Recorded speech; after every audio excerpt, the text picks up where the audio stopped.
আজকের এই ভিডিওটা অতি গুরুত্বপূর্ণ। দেখা মাত্র প্রত্যেকটা বাংলাদেশী নাগরিক এটা ভিডিওটা শেয়ার করে দিবেন, কারণ আমি যে তথ্যগুলো দিচ্ছি। নমস্কার, আমি তরুণ ঘোষ। গতকাল পেহেলগাঁওতে যে অবস্থা হয়েছে, টুরিস্টদের যেভাবে সন্ত্রাসবাদীরা খুন করেছে, তারা হিন্দু না মুসলমান ধর্ম জিজ্ঞাসা করেছে, মুসলমানদের এক পাশে করেছে, হিন্দু যারা আছে তাদেরকে বলে যে প্যান্ট খোলো, খতনা আছে কিনা দেখব। প্যান্ট খুলতে রাজি হয়নি, তাদেরকে মাথায় গুলি করেছে। সমাজ মাধ্যমে এই নিয়ে প্রচুর ছবি বেরিয়েছে। আমি একটা ছবি আপনাদের দিচ্ছি। সদ্য বিবাহিতা, 15 দিন আগে বিয়ে হয়েছিল, হানিমুন করতে গেছিল, তার হাজব্যান্ডকে এইভাবে গুলি করে মারা হয়েছে। মেয়েটি স্তব্ধ হয়ে বসে আছে। এইরকম অনেক ছবি সমাজ মাধ্যমে ঘুরে ফেরানোর পর দেশের মানুষ টকবক করে ফুটছে। একদিকে পাকিস্তান, একদিকে বাংলাদেশ। গতকাল নরেন্দ্র মোদী ছিলেন সৌদি আরবে। এই খবর পাওয়ার পর তিনি তড়িঘড়ি ডিনার না করেই ওখান থেকে ফ্লাইটে চড়ে আজকে ভোরবেলা দিল্লি পৌঁছিয়ে এয়ারপোর্টেই সঙ্গে সঙ্গে তিনি বৈঠক করেন বিদেশমন্ত্রী ডক্টর জয়শঙ্কর, এনএসএ অজিত দোভাল, র এবং আইবি চিফের সঙ্গে। ওই গতকাল রাতেই অমিত শাহকে তিনি নির্দেশ দিয়েছিলেন যে আপনি সোজা চলে যান ওখানে, গিয়ে আপনি নিজে দেখাশুনো করুন। দেখা যাচ্ছে অমিত শাহ যারা মারা গিয়েছেন কফিন বন্দি লাশগুলোর ওপরেতে ফুল দিয়ে শ্রদ্ধা জানাচ্ছেন। দেশের মানুষ এতে আরো ক্ষেপে গেছে যে কেবল কি আমরা শ্রদ্ধাই জানাবো? হিন্দু মারা যাবে, এদেশে হোক বিদেশে হোক হিন্দু মারা যাবে, আমরা কি কেবল শ্রদ্ধা আর শোক জ্ঞাপন করে আমরা আমাদের কাজ সেরে দেব? প্রত্যেকটি দল, দেশের বিরোধী প্রত্যেকটি দল একেবারে খড়গহস্ত হয়ে রয়েছে মোদী সরকারের উপরে। বিদেশে যত নেতা আছে প্রত্যেকেই শোক জ্ঞাপন করেছেন। সাহায্যের জন্য তারা বলেছেন যত রকম সাহায্যের দরকার হয় এই সন্ত্রাসবাদের লড়াইয়ের বিরুদ্ধে আমরা সমস্ত করতে প্রস্তুত। ট্রাম্প এগিয়ে এসছেন, ইসরায়েল এগিয়ে এসছে, নেতানিয়াহু, রাশিয়ার পুতিন, এমনকি জেলেনস্কি পর্যন্ত ইউক্রেনের, তিনিও শোক বার্তা পাঠিয়েছেন। ইউরোপিয়ান কান্ট্রি তো আছেই, ব্রিটেন ফ্রিটেনও এর সঙ্গে রয়েছে। এখন প্রধানমন্ত্রীর ওপরে একটা বিরাট চাপ, দেশের মানুষের চাপ, সরকারের ওপরে বিরোধীদের চাপ। এই যে ধীরে চলো নীতি, মানে প্রধানমন্ত্রী নরেন্দ্র মোদী ধীরে চলো নীতি, আমার ভাষায় আমি বলি হামাগুড়ি দিয়ে চলা নীতি। এই হামাগুড়ি দিয়ে চলা নীতির বিরুদ্ধে দেশ পুরো এক কাট্টা হয়ে গেছে। যে এভাবেই কি আমরা আমাদের নাগরিকদের আমরা বলি চড়াবো? আমি একটা সময় একটা ভিডিও পোস্ট করেছি, সেখানে রাজ্য আর কেন্দ্রের সমস্ত নেতা, আমাদের যত সমাজ মাধ্যম, কাগজ, চ্যানেল, কেউ কেন্দ্র সরকারের পা চাটছে, কেউ রাজ্য সরকারের পা চাটছে। সত্য কথা বলার জন্য একটা চ্যানেলও নেই, মানে সবাই টাকা খেয়ে বসে আছে। দলও মানে একদম সব কটা কেউ কৃপা নিচ্ছে, কেউ টাকা নিচ্ছে, অথবা কেউ কারেন্সি নিচ্ছে, কেউ কয়েন্সি নিচ্ছে, যা বলতে পারে। কিন্তু এই ঘটনার প্রেক্ষিতে, পহেলগাঁওয়ের ঘটনার প্রেক্ষিতে যেটা হলো, বাংলাদেশের ওপরে কিন্তু চাপটা আরো বেড়ে গেল। করলো পাকিস্তান, চাপটা বেড়ে গেল বাংলাদেশের উপরে। ভারত তো পাকিস্তানকে মারবেই, যে কোনো মুহূর্তে, যে কোনো সময় মারবে। একই সঙ্গে বাংলাদেশকেও মারবে। দুটো ফ্রন্টে একই সঙ্গে লড়াইটা হবে।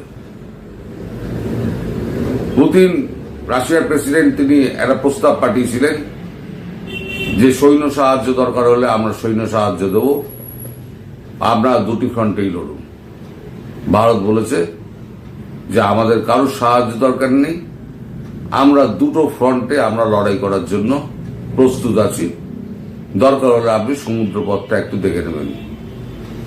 চীনের এখন যা অবস্থা, চীন এখন ভারতের দিকে ঝুঁকে রয়েছে, সুতরাং চীন এর মধ্যে আসবে না, আপনার গ্যারান্টি দিচ্ছি, আসবে না। কিন্তু যেটা বাংলাদেশের ওপরে দেরিতে হতো, এই জল বন্ধ, খাবার বন্ধ, মুখ বন্ধ, আকাশপথ বন্ধ, এইগুলো এখন সব পেছনে চলে গেল। এখন হচ্ছে ডিরেক্টলি অ্যাটাক করো। আর সেটা কবে হবে? এই যে আমি বলি না যে যত দাপাদাপি হচ্ছে ওই সীমান্ত এরিয়ায়, দাপাদাপি না করে কিছু করে দেখান। কিন্তু আমি তো বারবার বলি যে সময় চলে যাচ্ছে, মালদা মুর্শিদাবাদ চোখে আঙুল দিয়ে দেখিয়ে দিয়েছে যে আমরা কি অবস্থায় রয়েছি। আজ আমার বলতে দ্বিধা নেই যে আমরা হিন্দুরা ভারতবর্ষে সুরক্ষিত নেই। আমরা আর একটা ইসরায়েল হয়ে গিয়েছি।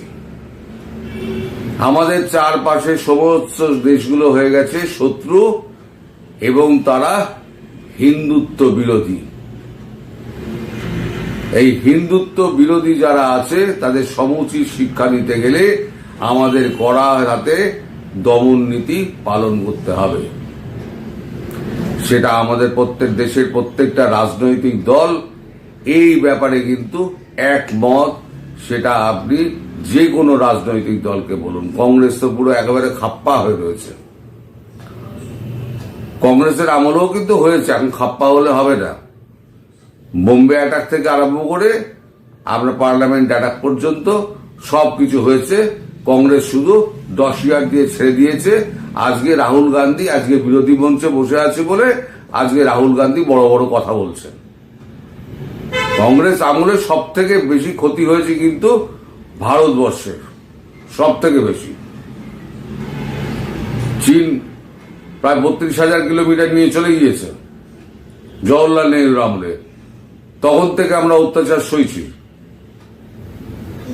এখন রাহুল গান্ধী তার দাদাজিকে ইয়াদ করে না, এখন তিনি মোদিজিকে ইয়াদ করেন এবং মোদিজিকে বলেন আপনার আমলে এই সমস্ত হয়েছে। নিজের দাদাকে গিয়ে জিজ্ঞাসা কর, প্রার্থনা করে জিজ্ঞেস কর যে আপনি কি করে গেছিলেন। তো যাই হোক, এই বাংলাদেশের ব্যাপারে আমি বলি যে এখন এই নদীপথ বন্ধ হলো, কি আপনার খাবার দাবার বন্ধ হলো, কি আকাশপথ বন্ধ হলো, এগুলো সব পেছনে চলে গিয়েছে। গতকালকে আমি যেটা বলেছি, তিস্তা আর ব্রহ্মপুত্র বন্ধ করে দেবে জল, এগুলো এখন সব পেছনে চলে গিয়েছে। এখন ডাইরেক্ট অ্যাকশন মোডে দুটো ফ্রন্টে ইন্ডিয়াকে লড়তে হবে।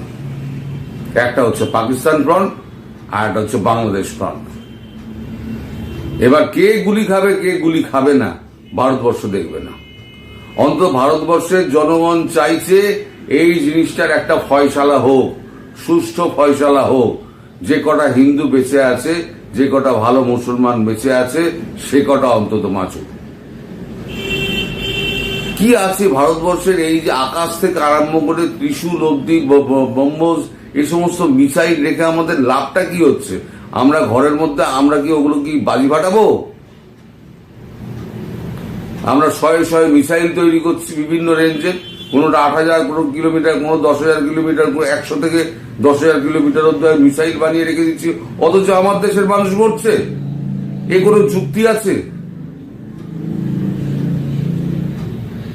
যদি মোদী সাহেব এই ব্যাপারে যদি ডিলে করেন, আমি আপনাদের বলে রেখে দিলাম, আগামী নির্বাচনে মুখ না বদলালে, যদি যোগীকে না এনে প্রধানমন্ত্রীর দায়িত্বে মানে মুখ যদি না করে, তাহলে বিজেপি ক্ষমতায় আসতে পারবে না। আমি একদম আজকে লিখে দিচ্ছি, আরো 1 বছর বাদে নির্বাচন, তো আমি আজকে লিখে দিই 29 সালে নির্বাচন, 1 বছর বাদে আপনার বিধানসভা নির্বাচন, 2029 হ্যাঁ 2029, 2024 গেছে, 2029 নির্বাচন। এই 2029 নির্বাচনে কিন্তু মোদী ক্ষমতায় আসতে পারবেন না, নিশ্চিত মোদী ক্ষমতায় আসতে পারবেন না। যদি মুখ না চেঞ্জ করে, তাহলে পরে বিজেপি এই ক্ষমতা থেকে সরে যাবে, কারণ একই বিজেপির নিচে মাটি এখন ধসতে শুরু করেছে। কারণ মোদীর 3টে টার্ম হয়ে গিয়েছে, 4র্থ টার্মে মোদীর জনপ্রিয়তা কিন্তু যেরাম ছিল, আস্তে আস্তে গ্রাফ কিন্তু নিচে নামছে। তার এই হামাগুড়ি দিয়ে চলা নীতি, তিনি বিশ্বগুরু হতে চাইছেন, তো যদি চেয়ার না থাকে কেউ পাত্তা দেবে না, কেউ দাম দেবে না, সব বিশ্বগুরু ওই সমস্ত ওই ঘরের মধ্যে ঢুকে উনি বসে থাকবেন। এখানে দরকার ছিল আমাদের যোগী মহারাজ, যদি আজ থাকতেন তাহলে না বাংলাদেশ ইস্যু হতো, না পাকিস্তান ইস্যু হতো, পাকিস্তানের অর্ধেক দখল হয়ে যেত, মেরে মেরে পাকিস্তান পাট পাট করে দিত। ওগুলো সাজিয়ে রাখার জন্য নয়, ওগুলো ফায়ার করার জন্য। আর যে দুটো দেশ আমাদের পেছনে লেগেছে, সেই দুটো দেশের অর্থনৈতিক জোর কতটা, সামরিক জোর কতটা, সেটা আমাদের মাপা আছে।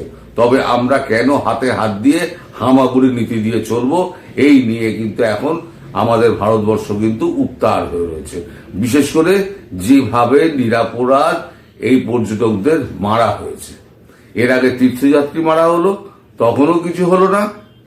আমরা কফিনে শুধু মালা দিয়ে আমরা শোক জ্ঞাপন করছি এবং তার ফ্যামিলিকে একটা শোক বার্তা দিয়ে দিচ্ছি, কিছু টাকা দিয়ে দিচ্ছি, ব্যাস তোমরা চুপ করে যাও। এটা ভারতবর্ষ চালানো নয়। একটা মানুষ মারা গেল, তার ফ্যামিলিকে আপনি 10 লাখ, 20 লাখ, 50 লাখ টাকা দিয়ে দিলেন, খেল খতম। আমার জীবনের দাম এইটুকু, 50 লাখ টাকা কি 1 কোটি টাকা? আমার জীবনের মূল্য নির্ধারণ করবে নরেন্দ্র মোদী, তাহলে নরেন্দ্র মোদীর জীবনের মূল্য তো আমরা হিসেব করব।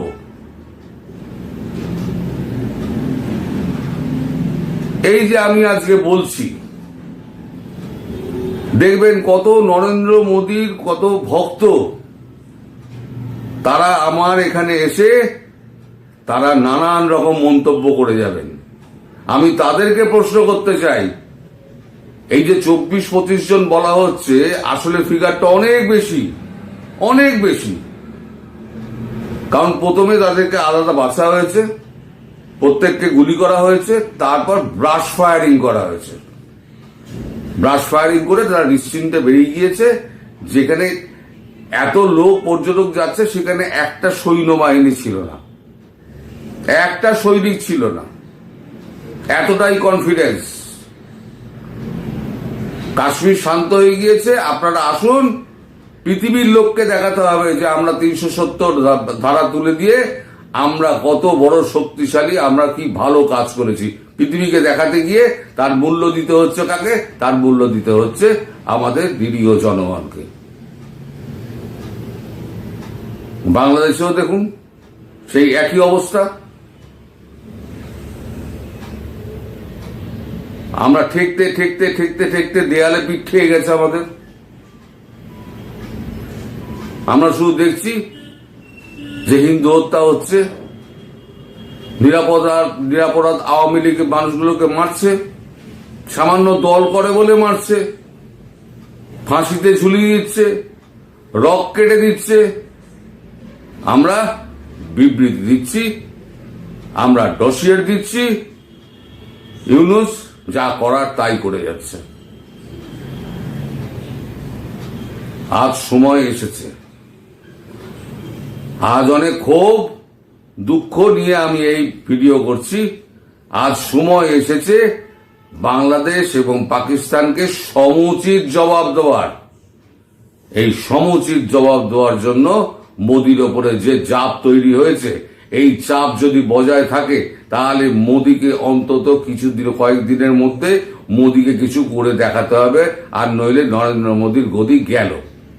তাকে রিজাইন করে বেরিয়ে যেতে হবে, এই ইস্যুতে তাকে রিজাইন করে বেরিয়ে যেতে হবে। দেখা যাক, আপনারাও ভবিষ্যতে দেখবেন কি হয় না হয়। আজ ভিডিও আর লেন্দি করব না, আমার মন খুব খারাপ।